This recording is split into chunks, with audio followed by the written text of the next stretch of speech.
Hi, everyone. Um, so today we're going to talk about the first set of chapters from the John Broome book. So I know some of you might not have access to the book if you uh, left it on campus, weren't able to get another copy. Um, After this week and next of looking at Broome, everything will once again be available online, all the readings. So if you don't have the book, if you couldn't get another copy, then just do your best to try and answer the essay questions, and I'll try and lay out the basics from what we read in this week's lecture and also next week's. I'll try to be briefer this time than last time, so we'll try and keep the video shorter than 40 minutes. See how it goes.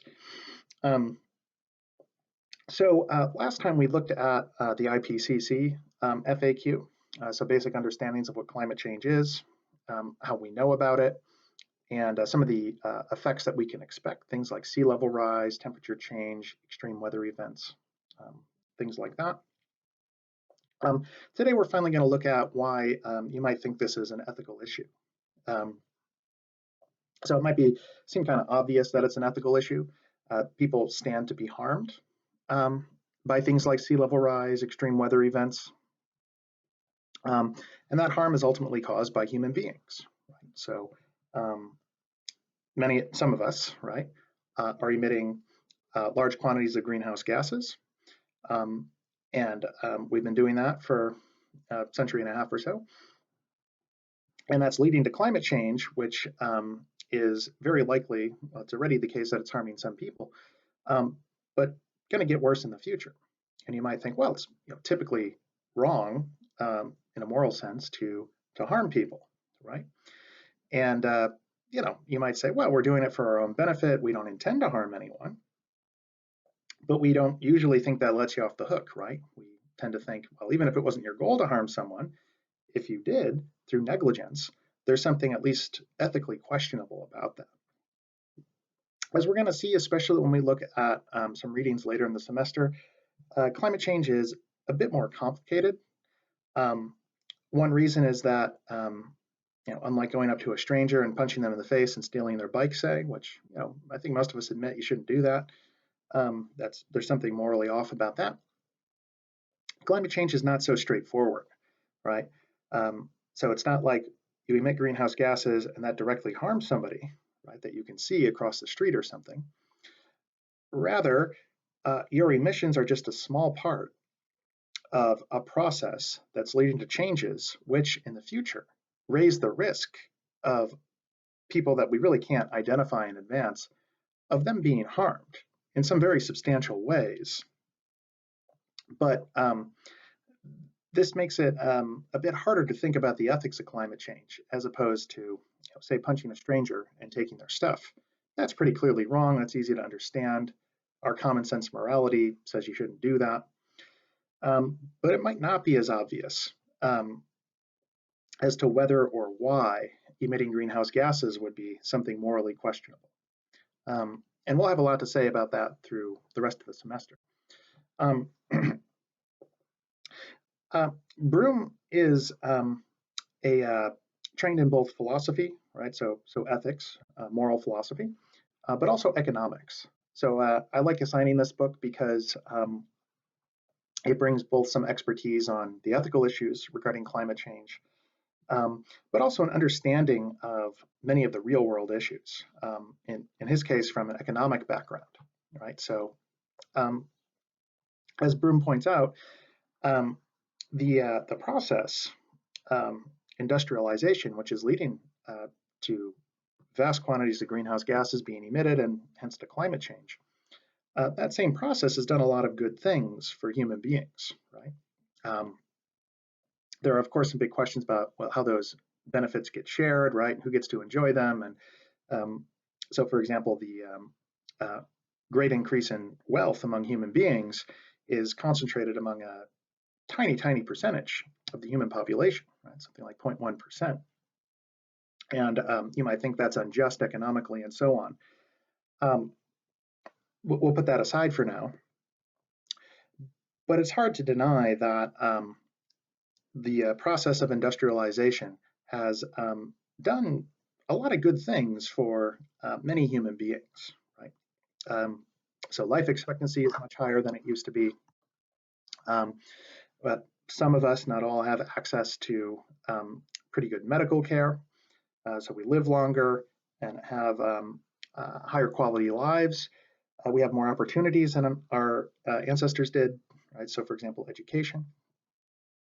So, for example, in the past, most of us probably would have been farmers, working very hard through manual labor to produce enough food to survive.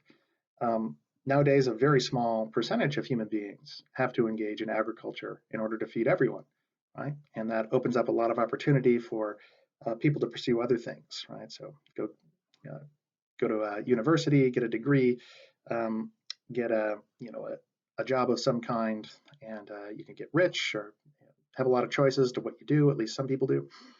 Um, so that's kind of nice, right? So you might think, well, that's a good thing. The downside is that the process is also destroying the natural world, right, through climate change. And if we let it get bad enough, right, if we don't do something pretty serious pretty soon, then there's a chance that the harms will start to outweigh the benefits, right, that will basically wreck the world. And many people will have a miserable existence.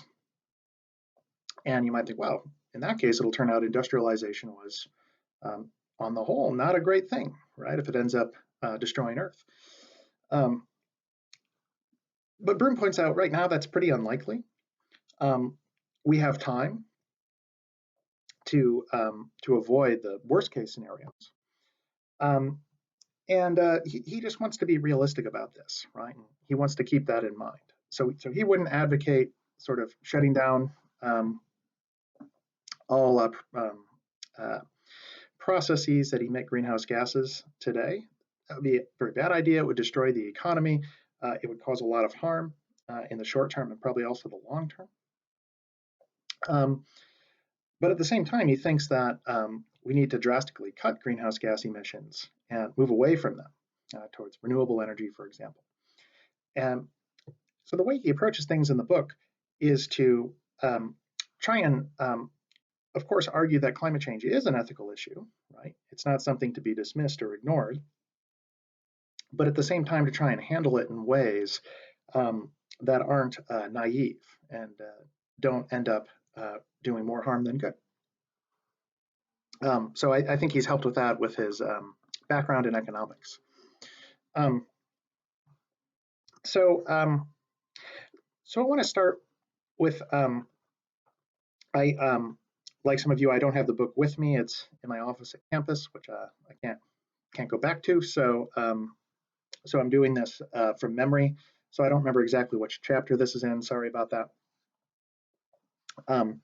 But in one of the earlier chapters that you were assigned to read, Broome looks at arguments that some people make that climate change is not something unethical that we're doing. And one of these arguments is called the compensation argument. So it basically runs like this, where Broome says,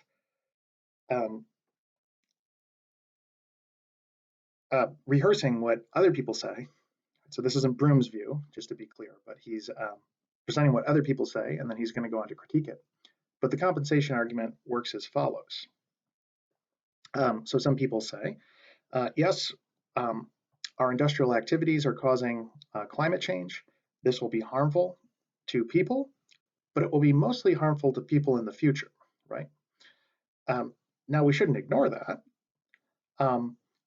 but we have to take into account that we're also doing things that will be very beneficial or good for people in the future. So yes, we leave them a lot of pollution. We leave them risky, a riskier climate where dangerous events are more likely to occur.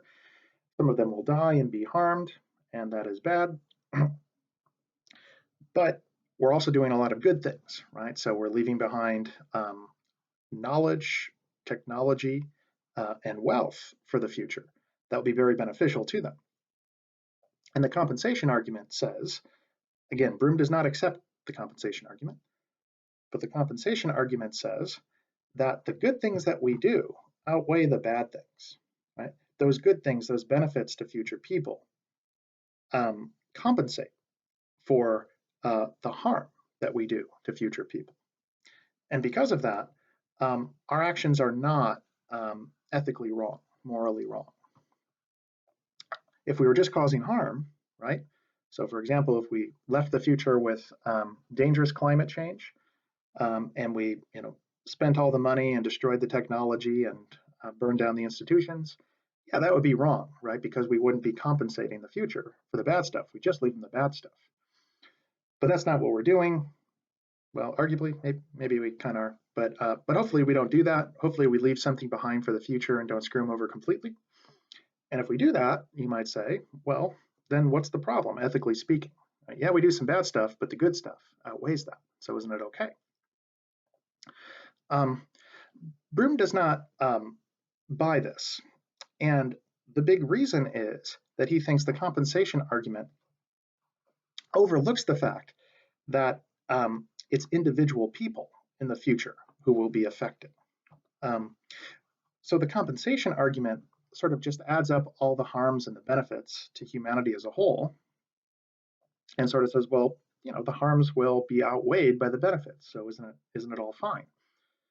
And Broome says, well, no, because it won't be the case that the harms will be outweighed by the benefits for each individual person. Some people are going to get completely screwed over by climate change. And that's wrong and unfair to those people, right? So think of this: if say humanity as a whole, 100 years from now, yes, there's dangerous climate change, and that's bad, but the benefits that have been left to them by previous generations will significantly outweigh that. So on the whole, humanity is better off 100 years from now than we are now, right? So on the whole, we've done more good for them than harm. So they've benefited, net benefit. Even if that's true, there might be, and there probably would be, many millions of people who do not see those benefits in the future, right? So, for example, if the people who are relatively poor in the future, if they get decimated by climate change, right, they suffer a lot and their lives are short of a low quality, they're at much higher risk from things like sea level rise or extreme weather events. Broome thinks, well, that feels like there's something wrong going on with respect to those people, those individuals. And it doesn't justify the harm to those people to say, well, look, the rest of humanity is doing so great that it outweighs the harm to you. And this is not such a strange thought, right? We don't say now that, oh, well, we could say cause harm to 20% of the population, say we cause them severe harm in order to benefit the other 80%. We would think, no, there's something wrong about that, right? Even if benefits outweigh the harms in the long run, in the big picture, even if that's true, that doesn't justify, necessarily at least, doesn't justify doing great harm to the 20%. So Broome thinks, in short, that climate change is not just a matter of sort of adding up the harms and the benefits, but we also have to consider the question of justice. So this leads into an important distinction Broome makes between two types of ethical duties. On the one hand, we have what he calls duties of goodness. And on the other hand, we have what he calls duties of justice. So a duty of goodness, he thinks, is an obligation to improve well-being in the world, to make the world a better place, right, to make people happier. And that's sort of at the level of collective humanity, right? So I just have an obligation to make the world, to improve well-being in the world, make people better off. It doesn't matter who I benefit, right? I could choose, you choose to work at like a food pantry or some other volunteer thing, or you help people in your community or strangers, whatever. It's up to you, right? There's a bunch of different ways to satisfy your duties of goodness. But you got to do something. Right? Broome thinks it's an obligation. It's not optional. but it's very open-ended how you do it. A duty of justice, on the other hand, is a duty that we owe to individual people. Um, so, for example, we have duties of justice, he thinks, not to, I assume he'd agree at least, not to disrespect one another, not to violate our rights. If you make a promise to someone, you have a duty to keep your promise to that person, right? Unless there's a good reason to get out of it. Things like that, right? So, so think of it this way: goodness demands I make the world a better place, right? But it's up to me to decide how, where, and when. Whereas justice demands that I do specific things for specific people, right? Depending on a right they have to something, or a promise I've made to them, or the basic dignity of a person, or whatever you think the relevant reasons would be. And Broome thinks climate change raises issues of both goodness and justice. So the problem with the compensation argument is it focuses just on goodness, right? It says, well, we have an obligation to make the world a better place. As long as the benefits of that we leave behind for the future greatly outweigh the harms, then we're good. We've made the world a better place. And Broome might agree, well, yeah, you've satisfied maybe your duties of goodness, but don't forget about duties of justice. If you've made the world a better place, but at the expense of violating the rights of various individuals, then you're still doing something wrong, right? You're doing something unjust. So this is especially relevant for climate change because, as I mentioned before, the problem is caused by a relatively small percentage of the human population. So most people in the world have very low greenhouse gas emissions on, say, on an annual basis. In some parts of the world, emissions are much, much higher per person.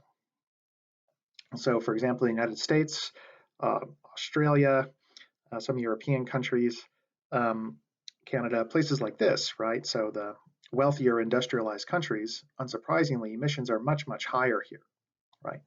So somebody living in Bangladesh might emit something like 2 to 5% of what the average American emits in a given year. And Broome thinks, well, that's relevant, right? If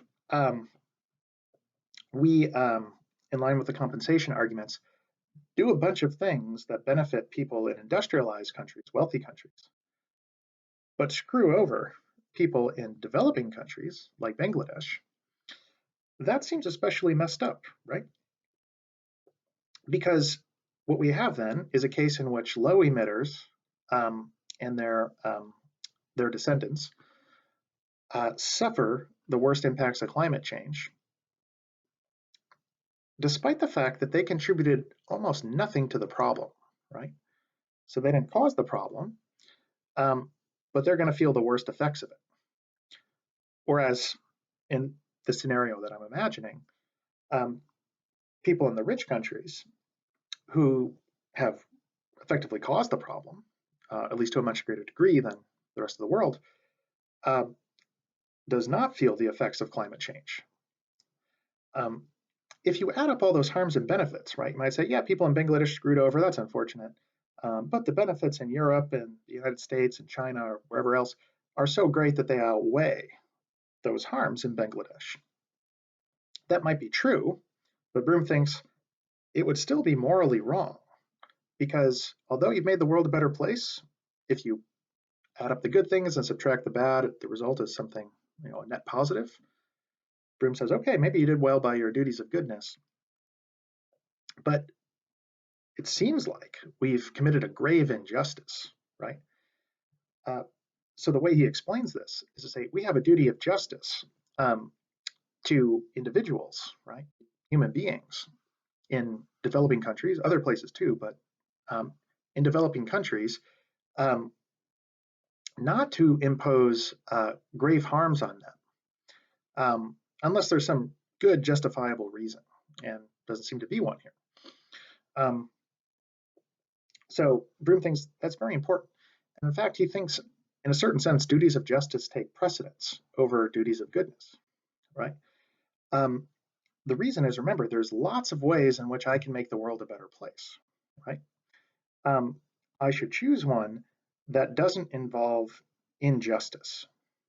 So first I ask myself, okay, what are my duties of justice? All right, so keep my promises, don't disrespect people, don't impose serious harms on innocent people. Seems like a reasonable one. So that means probably we should reduce our emissions, because otherwise we will, and already are to some extent, going to impose grave harms on innocent people, namely low emitters. Um, so Broome says, first, handle that. Try to live your life in a way that's not unjust. And once you're good on that, then look for ways to satisfy your duties of goodness, to make the world a better place. Look for ways of doing that that won't entail injustice. And it seems like there would be a lot of ways to do that. Um, so one problem, of course, is that with duties of justice, there's a big question of, okay, well, who has the duty of justice to do something about climate change, to cut emissions? A lot of people just think of this in terms of individuals. They say, oh, as individuals, we should pitch in, right? Maybe, I don't know, we drive a little bit less. Maybe you get solar panels on your house, right? Reduce your carbon footprint, all that. Broome's not against that.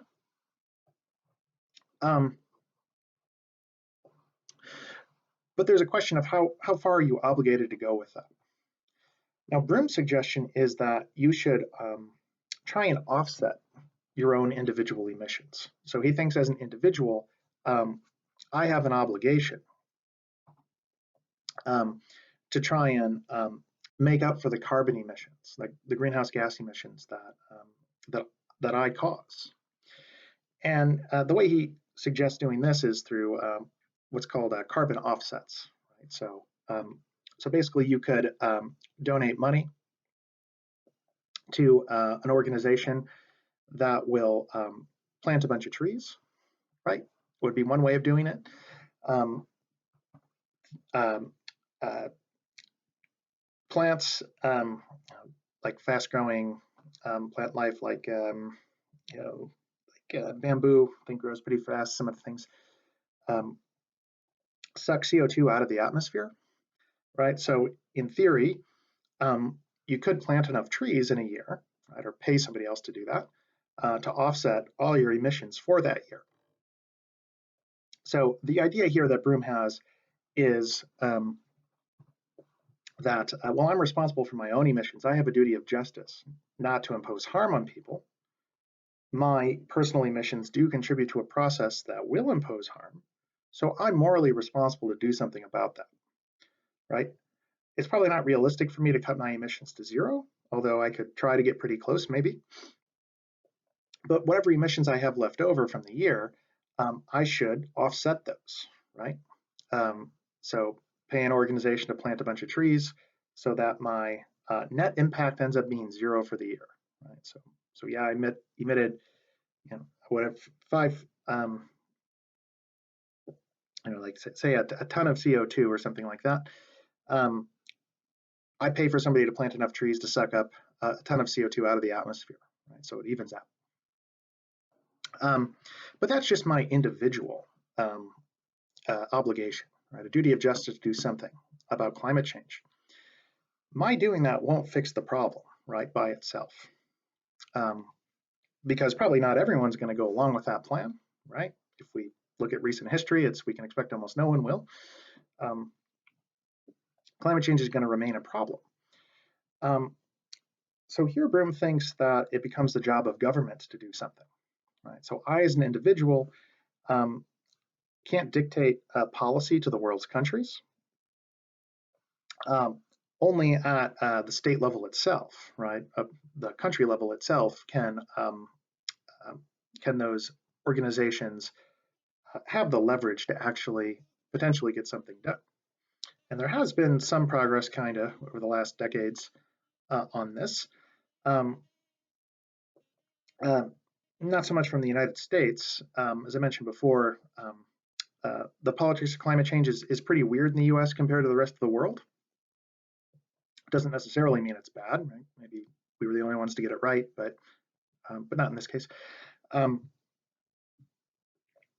but at the country level, right, you can get together and negotiate things and, for example, pass laws that institute something like a carbon tax to make it more expensive um, to to use products or engage in activities that emit high quantities of greenhouse gases. So that might incentivize people to switch to solar energy or wind energy or something like that. Um, there'd be other more draconian measures, right? Like you could put a cap on how much carbon somebody's allowed to emit in a given year with some kind of penalty for going beyond it, right?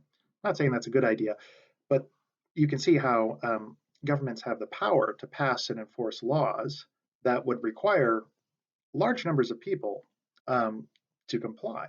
And that could put a big dent, depending on what the policies are and if they're well chosen, that could put a big dent in how much CO2 and other greenhouse gases the world emits every year. I, as an individual, can't do that, so it's not my obligation to make it happen, Broome thinks, but it is the obligation of governments. Um, and here, Broome largely understands this in terms of duties of goodness.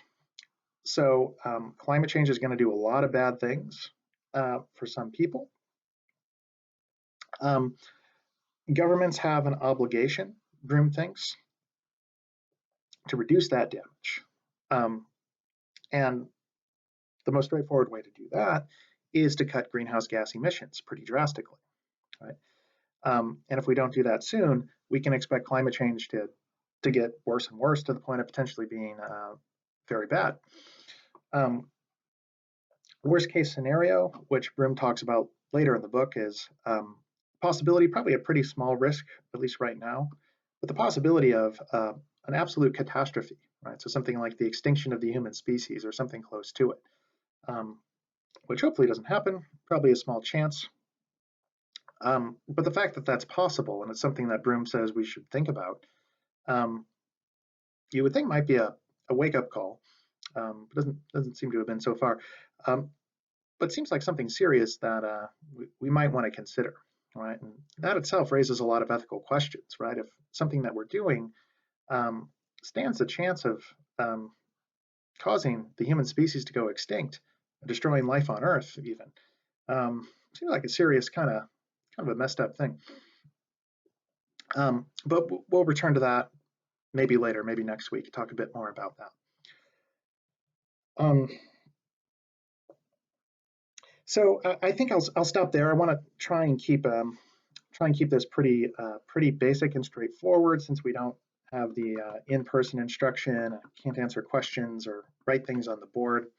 There are a lot of other things Broome discusses, but for today, the important things to remember: the distinction between duties of goodness and duties of justice, knowing what each of those is, how they're different, what the compensation argument is, and why Broome thinks that it's not a good argument. In general, why climate change is an ethical issue. So looking at the harms it might cause, which is a problem for goodness, but also the injustices it might cause, which is, of course, a problem for justice. And finally, Broome's idea that duties of justice when it comes to climate change, that tends to be the domain of individuals like you and me. But when it comes to trying to reduce the damage of climate change, right, the level of policy, that's a matter for governments, right? And that's something they undertake under the umbrella of duties of goodness. So next week, we're going to look at some tools that Broome gives us for trying to address the issue.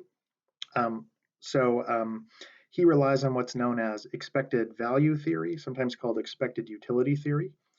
And it's a way of trying to appreciate the fact that the future is uncertain, so we don't know exactly what's going to happen. But we do know some possibilities, right? And we do know some of those possibilities are more likely than others. And we can assign values to them, how good or bad those outcomes would be. And Broome thinks that's the technique we should rely on to try and make decisions about what to do. as we're going to see, the big problem is um, because there's so much uncertainty with climate change. Um, well, what should we do, right? Should we sort of not invest very much in dealing with the problem and hope that it turns out not to be too bad? Hope we get lucky? Um, you know, doesn't seem like it might be the wisest choice.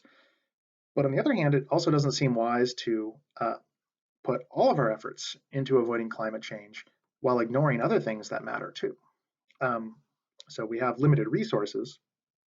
Um, Nobody thinks, including Broome, that we should put all of our resources into just this one thing, climate change. Because although it's very important, a bunch of other stuff that matters too, right? So we care about other policy matters, other environmental policy matters, things like education, various other things that we wouldn't want to just abandon, right?